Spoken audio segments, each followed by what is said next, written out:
간음의 문제 이전에 성이라는 것을 왜 우리에게 하나님은 허락해 주셨는가, 여기에서부터 시작하는 것이 좋겠다는 겁니다. 과연 성이라는 주제가 일반적으로 생각하듯이 감춰야 되고 은밀하게 다루어져야 할 주제들인가, 혹은 여러 사람들이 생각하는 것처럼 꺼리고 부끄러운 일인가 하는 거죠. 결코 그렇지 않습니다. 성은 하나님께서 우리에게 주신 참으로 복되고 아름다운 선물입니다. 우리가 그것을 계시의 빛 가운데서 취하고 배우고 습득하고 누리지 않아서 지금 이런 이상한 현상이 일어나게 된 거란 말이에요. 생각해 보면 우리가 주로 이런 일들에 대해서 기초적인 지식을 제일 처음 습득한 것은 어디입니까? 건강한 데가 아니고 주로 어둠의 경로죠. 무슨 잡지라든지 뭐 썬데이가 어쩌니 저쩌니 하는 이런 책들을 통해 가지고 막 거기에 있는 것들을 우리가 채워나가는 식으로 기초적인 걸 습득했단 말이에요. 그러니 성이라는 것이 어두운 것이 아니라 그런 자료들에서 다루고 있는 성이 타락하고 어두운 방식이었기 때문에 우리에게 자연스럽게 성에 대한 성 자체에 대해서도 왜곡된 암시가 많이 자리 잡게 된 거라는 사실이죠. 그래서 교회는 계시의 빛 가운데서 이 주제를 바르게 가르치고 또 거룩한 혼인을 통해 순결한 성적인 교제가 세워질 수 있도록 성도들을 섬겨야 하죠. 역사적으로 보면 우리 한국의 사회 역시 남성 절대 우위의 어떤 그런 전통이라는 게 있어 왔죠. 그래서 그런 의식적 DNA가 알게 모르게 우리들 속에 이렇게 흐르고 있다는 말이거든요. 그래서 예전에 보면 칠거지약이라는 게 있었죠. 그래서 여자를 쫓아낼 수 있는, 아내를 쫓아내고 버릴 수 있는 7개의 악이라고 했는데 그 중에 보면 뭡니까? 아들 못 낳는 그게 악이래요. 아내를 내다 버릴 수 있는 악이라고 그렇게 규정했던 그런 말도 안 되는 그런 전통 속에서 우리 한국 사회가 흘러왔거든요. 그러다 보니까 남자는 아들 낳는다는 명목으로 첩을 2명, 3명씩 막 들여도 되고 여자는 안 돼요. 여자는 어떻게 돼요? 남편 죽으면 열려문을 세워야 되는 거죠. 이런 식의 왜곡되고 불평등한 구조가 우리들에게는 어느새 이렇게 역사적으로 익숙해져 있는 사회이기 때문에 성에 관한 문제 역시 많이 비틀려 있습니다. 그래서 이것도 하나님의 말씀 가운데서 바르게 교정돼야 하죠. 남자들에게 더 관대한 게 아닙니다. 성경은요. 우리가 착각하면 안 되는 거죠. 성을 왜 주셨나? 선물이다. 이 주제를 다루다가 조금 빗나가긴 했습니다만 성은 하나님 나라를 세워나가는 거룩한 선물이요 소명입니다. 아담이 혼자 있는 것이 좋지 않다라고 성경이 이야기하는 것을 우리가 이미 살펴보았습니다만 왜 좋지 않은 것입니까? 아담이라는 사람 자체가 결함이 있는 존재라서 그렇습니까? 아니죠. 성경은 그렇게 말하지 않습니다. 아담을 만들어 놓으시고 하나님께서는 좋다 정도가 아니고 심히 좋다, 하나님 그렇게 말씀하셨어요. 최고로 좋다는 거, 비교할 수 없이 좋다는 거죠. 아담은 아무 문제가 없습니다. 다만 아담이 완전하지만 그 혼자 있어서는 모자란 측면이 있다는 사실에서 그렇게 말씀하신 겁니다. 혼자서는 생육하고 번성하는 하나님 나라의 확장을 이루어낼 수가 없는 거죠. 바로 이 이유 때문에 하나님께서는 아담과는 다르지만 not same, 그러나 동등한, equal이라고 그랬죠. 동등한 새로운 하나님의 형상을 만드십니다. 그게 바로 여자, 곧 하와였습니다. 그리고 하나님께서는 이 두 사람이 거룩하게 연합하고 교제할 수 있도록 하시며 혼인의 제도를 세워주신 겁니다.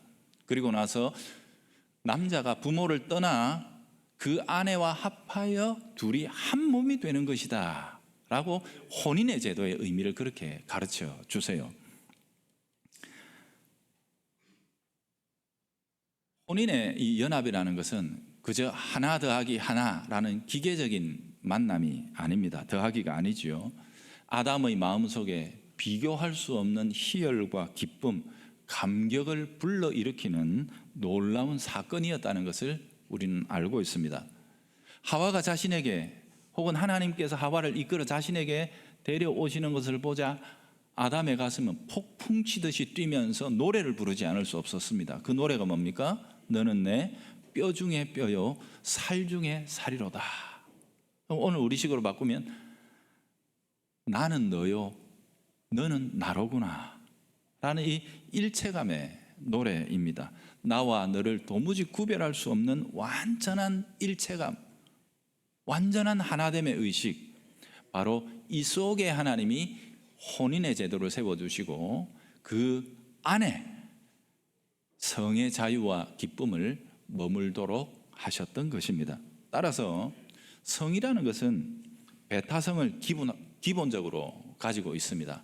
아무하거나 원하는 대로 난잡하게 욕구를 채워서는 안 됩니다. 성적인 결합을 통해 우리가 누리게 되는 관계적인 이 연합의 힘이라는 게 너무 강력하기 때문에 결코 타인과는 공유할 수 없는 것이 바로 이 교제의 방식이라는 것을 주께서는 처음 제도를 세우실 때부터 우리에게 가르쳐 주신 거죠. 나아가 남편과 아내가 나누는 사랑의 교제를 통해서 주님은 이 땅에 생명이 잉태되는 복을 허락해 주십니다. 곧 남편과 아내의 성적 교제를 통해 하나님께서 자기의 형상을 이 땅에 베풀어 나가시는 위대한 창조 사역을 이루어 가신다는 거예요. 그러니 하나님 나라가 확장되는 거룩한 도구가 뭐냐? 그것이 혼인이라는 제도고, 혼인의 제도 속에서 배우자끼리 누리는 성적인 교제라는 사실을 성경은 처음부터 아주 창조 때부터 탄탄하게 우리들에게 가르치고 세워왔다는 겁니다. 생명이 탄생할 수 있는 관계를 친구 관계로 허락해 주지 않으셨습니다. 그 정도 가지고는 안 된다는 겁니다. 나와 너의 구분이 존재할 수 없을 정도로 하나가 된 남편과 아내라는 완전한 일체감의 부부 속에만 하나님께서 그 교제의 방식을 허용해 주셨다. 이 사실을 기억해야 하죠. 그러니 성적인 교제는 배타적인 사랑의 하모니입니다. 배타적이라는 사실을 반드시 기억해야 하죠. 혼인의 울타리를 벗어나서 무분별하게 행해지는 모든 성행위는 하나님의 계명이 규정하는 바 악이요 죄입니다. 하나님 그것을 허락하신 일이 없고 계시록은 분명하게 이 7계명을 어기는 자들은 하나님 나라에 들어가지 못한다라고 마지막 선언 속에 담아 두셨죠.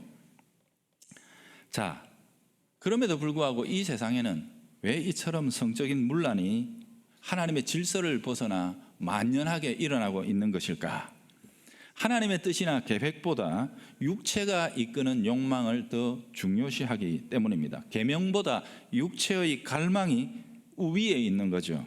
그래서 결국 이 세속이 지향하고 있는 성이라는 것은 1계명을 무너뜨리는 곧 악한 방향으로 발전할 수밖에 없습니다. 즉 성이라는 것이 하나의 신이 돼 버리는 거예요. 구약에 나오는 바알과 아세라의 신앙이 가장 대표적인 거죠. 제가 2계명에서 이 바알과 아세라 신앙과 그 제의가 어떤지에 대해서 말씀을 드렸는데, 그들이 모여서 오늘 우리가 예배 드리는 것처럼 자기들도 예배를 드리고 나서 그 예배의 제일 마지막 피날레 순서가 뭡니까? 우리는 축도를 하는 걸로 보통 이렇게 피날레를 많이 장식을 하죠. 그런데 그들의 마지막 제의의 피날레가 뭐냐면 신전에 있는 창기들과 육체적으로 교합하는 것입니다. 그것이 그들의 교리고 그들의 예배였습니다. 즉 성이 신이 되고 쾌락이 하나님을 대체하는 것이죠.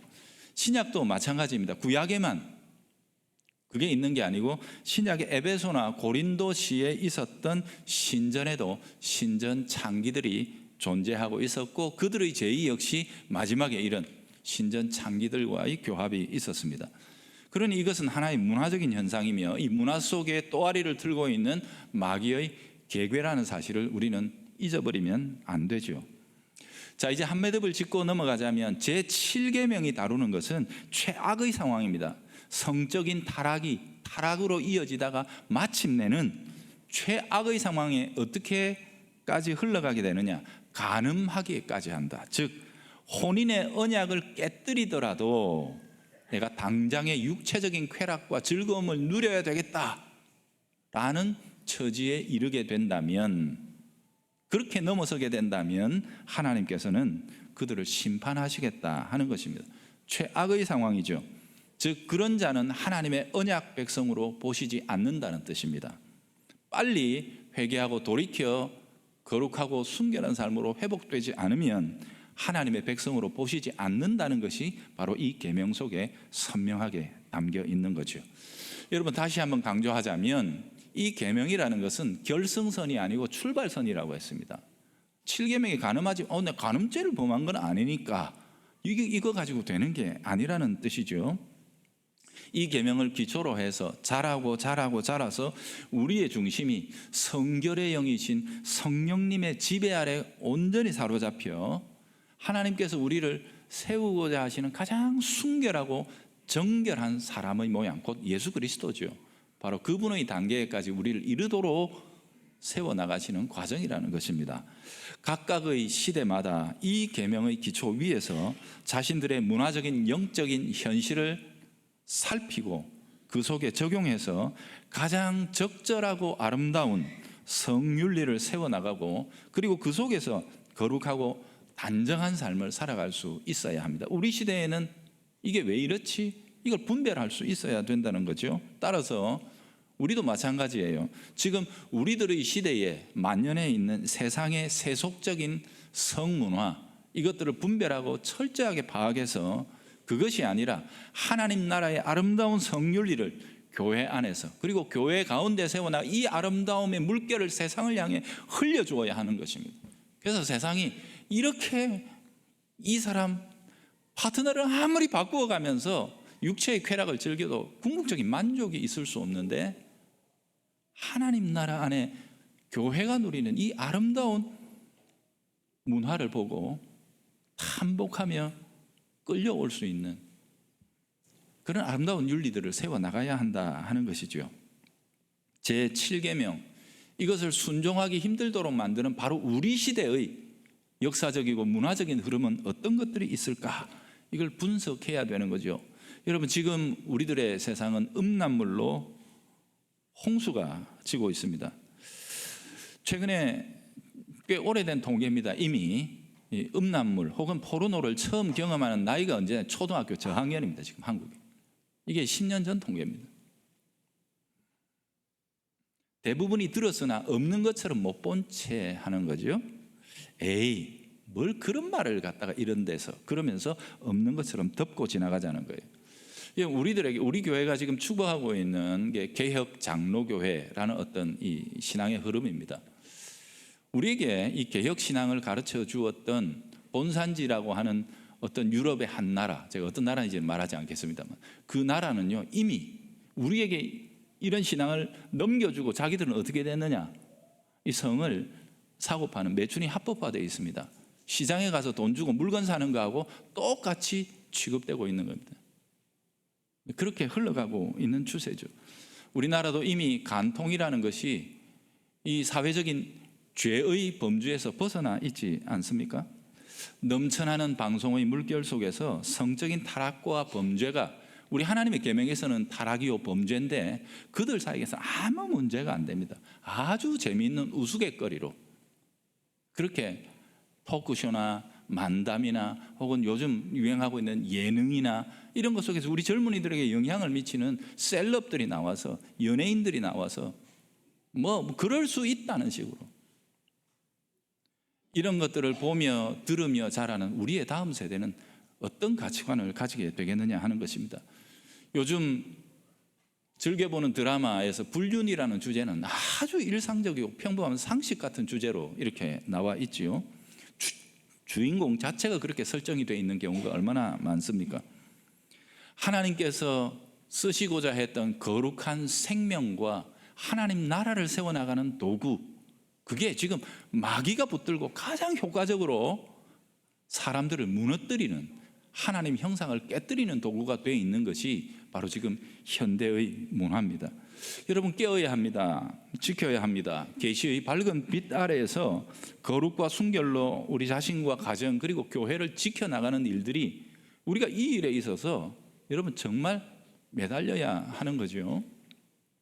요약하면서 정리하자면 이런 겁니다. 제가 이번에는요, 여러분 이 원론 기초만 다루었습니다. 오늘 우리가 읽었던 마태복음 5장의 본문만 봐도 주님이 원하시는 대로, 물론 이게 과장법이라고 했습니다. 그 정도의 결단을 가지고 눈이 범죄하면 눈알 뽑아버리고 아무도 남아있을 사람이 없다 그랬죠. 그죠? 설교하는 저마저도 아무도 남아있을 누가 있겠습니까? 그죠? 주님은 그렇게까지 강하게 말씀하셨으나 이번 설교에서는 제가 그런 깊이까지 이렇게 강하게 치고 들어가지는 않습니다만 이 원리만큼은 우리가 반드시 새기고 넘어가야 된다는 거죠. 첫 번째 뭡니까? 성적인 교제는 창조 때로부터 주님 오시는 마지막 세대까지 혼인의 울타리 안에만 머물러 두게 하셨다는 사실을 꼭 기억해야 합니다. 특별히 혼전에 있는 우리 청년들, 청년의 날을 거룩하고 순결하게 몸과 마음을 간직하면서 하나님께서 허락하신 이 복된 혼인의 제도 안으로 들어갈 준비를 하는 기간으로 삼아야 합니다. 가정이라는 이 숭고한 제도 속에서 하나님 자기 형상을 창조하시고 하나님 나라를 확장하시는 복된 동력자로 부부를 부르셨다는 사실을 기억하면서 준비해 나가야 하는 거죠. 세상은 괜찮다고 우리를 엄청난 문화적인 홍수 속에서 엄청나게 많은, 이제는 그게 상식이 되었다는 식으로 우리를 몰아가고자 이렇게 이끌어가지만, 요셉처럼 이런 세상을 향해 내가 어찌 이 큰 악을 행하여 하나님께 득죄하리이까 라고 이렇게 응답해 줄 수 있는 신실하고 순결한 우리 청년들이 되기를 바랍니다. 요셉을 통해 역사가 바뀌었듯이 그런 사람들을 통해 하나님의 나라는 밝아오는 것입니다. 두 번째, 이미 혼인의 관계 속에 있는 우리 성도 여러분, 혼인의 거룩함을 주님 안에서 꼭 지키셔야 합니다. 이거는 소극적으로는 제7계명 간음죄를 범하지 않아야 하지만 적극적으로는 뭡니까? 하나님이 이미 허용해 주시고 풍성하게 누리라고 주신 선물을 마음껏 기쁘게, 여러분 그렇게 이 아름다운 선물을 누리십시오. 하나님께서 주신 배우자와 함께 아가서가 노래하고 있는 것처럼 그냥 그 깊은 운물의 물을 시원하게 마음껏 마시듯이 기쁘게 누리십시오. 하나님이 허용하신 그 거룩한 울타리 안에서 주님이 주시는 행복과 기쁨과 희열과 만족을 누릴 수 있도록 최선의 가정생활을 세워나가실 수 있기를 바랍니다. 참되고 순결하고 아름다운 사랑이 얼마나 뜨겁고 열정적이고 복된 것인지를 그리스도인의 가정을 통해 세상에 시위할 수 있는 우리가 되어야 할 것입니다. 세 번째, 세속이 이끌어가는 흐름에 동조하지 마십시오. 여러분 침묵하지도 마십시오. 스스로가 채찍을 때려가며 이 세상의 문화가 흘러가는 이 흐름에 경각심을 가지고 살아갈 수 있기를 바랍니다. 성경에는 롯이라는 한 의인의 침몰에 대해서 우리에게 보고해 주고 있습니다. 그는 의인이었지만 불법한 도시 소돔에 거하고 살면서 그 타락한 도시 그 이웃들이 날마다 그들의 악한 말과 행하는 행실들을 보고 들었다 그랬습니다. 보고 들었다. 그들의 악한 말과 행실을 보고 들음으로 결과적으로 자기 속에 있는 의로운 판단력, 의로운 심령을 상해버리고 말았다. 성경은 그렇게 우리에게 전해주고 있습니다. 보고 들음으로 의로운 심령이 무너지게 된다는 것입니다. 그렇게 바른 판단력이 상실되고 나니까 나중에 어떤 사건이 일어났죠? 그 집에서 천사가 왔는데, 심판하러 온 천사인데 그것도 몰라보고, 그죠? 그를 자기가 보호한답시고 나가가 그 방법이 뭡니까? 이 폭도들이 나와가지고 그 천사들을 어쩌게 하겠다 그러니까 그 대신에 우리 딸들 데려가라. 이 아버지가 할 짓입니까? 이 정신없는 아버지가 이런 짓을 하고 있다는 말입니다 지금. 그죠? 그리고 그 아내는 어떻게 됐죠? 지금 하나님이 그래도 간신히 건져서 소돔과 고모라가 하늘에서 내리는 유황과 땅에서 끌어오는 역청으로 불구덩이가 되어 심판받고 있는 그 상황에 그 도시가 아쉬워가지고 뒤로 돌아보다가 뭐가 됐죠? 소금 기둥이 됐습니다. 그리고 그 딸들은 어떻게 됐죠? 나중에 아버지한테 술을 먹이고 아버지를 통해서 씨를 얻습니다. 이 막장 콩가루도 이런 콩가루 집안이 없는데, 이게 성경 분명히 그 시대의 의인의 집이 이랬다라고 이렇게 이야기를 하는 겁니다. 이것은 어쩌면 세상 말세에 다시 한번 반복될 현상인지도 모릅니다. 그러니 우리가 깨어서 하나님 앞에서 우리의 가정과 교회와 우리의 자녀와 이 삶을, 이 세상의 흐름을 자꾸 보고 듣고 따라가는 것, 여러분 드라마 자꾸 보지 마십시오. 건강하지도 않습니다. 그죠? 여러분 그 속에 인간적 감성을 잔뜩 집어넣어가지고 보면 눈물이 나지요.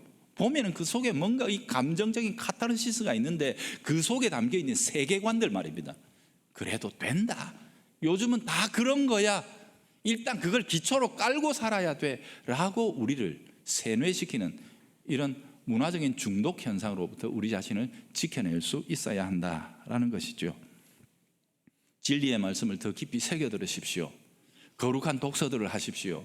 온전한 하나님의 말씀들을 배우고 그 속에서 건강하고 바르게 세워질 수 있어야 합니다. 그러나 아까도 말씀드렸지만 누가 이 7번째 계명으로부터 온전할 수 있겠습니까? 마태복음 5장에 나와 있는 주님의 기준이 이처럼 엄히하다면 우리 아무도 이 죄로부터 자유로울 수가 없는데, 놀랍게도 우리가 받아야 할 이 계명에 대한 저주를 그리스도께서 십자가에서 자기 몸을 내어주어 받으셨습니다. 주께서 우리를 여기에서 건져 구속하시고 끝까지 완전하고 거룩하고 순결하게 충성하시고 이루신 예수 그리스도의 거룩하신 은혜의 은덕을 우리에게 입혀주심으로 그리스도 안에서 우리가 거룩한 자로 다시 부름을 받게 되었다는 것이죠. 진실로 그리스도가 나를 거룩하고 순결하게 세워주셨다면, 그리스도 안에서 우리를 새롭게 하셨음을 믿는다면 이제는 이 죄와 싸우고 날마다 한 걸음씩 주님 안에서 거룩하고 순결한 길로 세워져 나가는 의의 투쟁이 우리 가운데 있어야 한다는 사실을 기억하십시오. 그래서 순결하신 성령의 도움, 거룩하고 성결의 영이신 성령님의 인도하심을 따라 우리가 이 모든 문화와 이 세상의 성적인 이 물결, 죄악들을 극복하고 하나님 나라에 순결하고 신실한 지체로 세워져 나갈 수 있는 우리 모든 성도들이 되기를 바랍니다. 하나님 아버지, 우리를 지켜주시고 우리를 다스려 주셔서 우리로 하여금 주님 앞에 흠이 없는, 점도 없는 순결한 신부로 서게 하여 주옵소서. 예수님 이름으로 기도합니다. 아멘.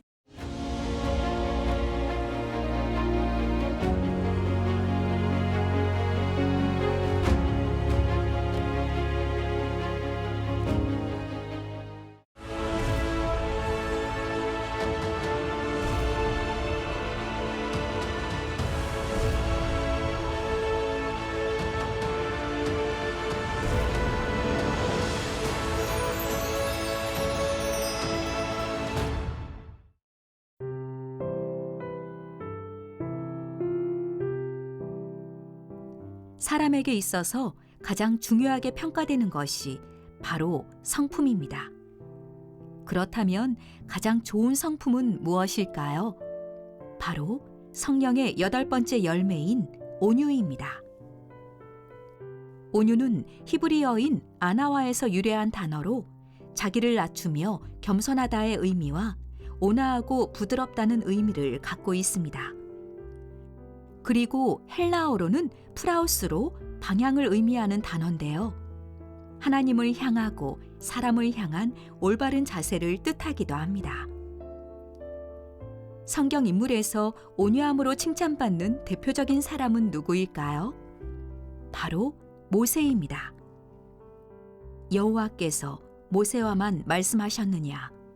우리와도 말씀하지 아니하셨느냐 하매 여호와께서 이 말을 들으셨더라.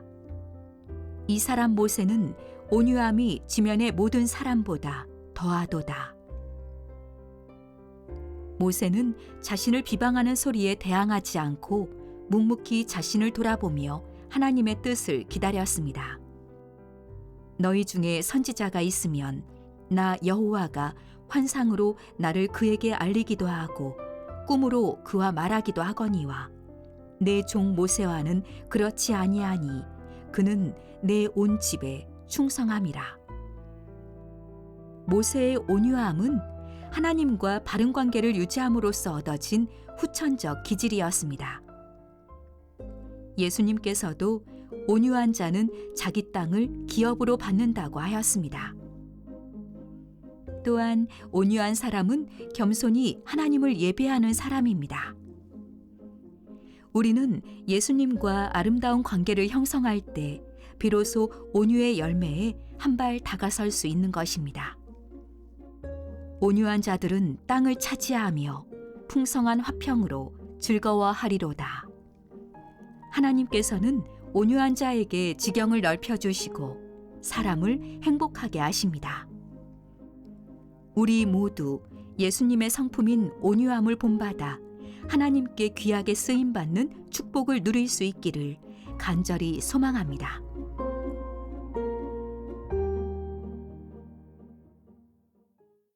이 프로그램은 여러분의 미디어 선교 후원으로 제작되었습니다. 선교는 사명, 후원은 동역. 당신도 복음을 전할 수 있습니다.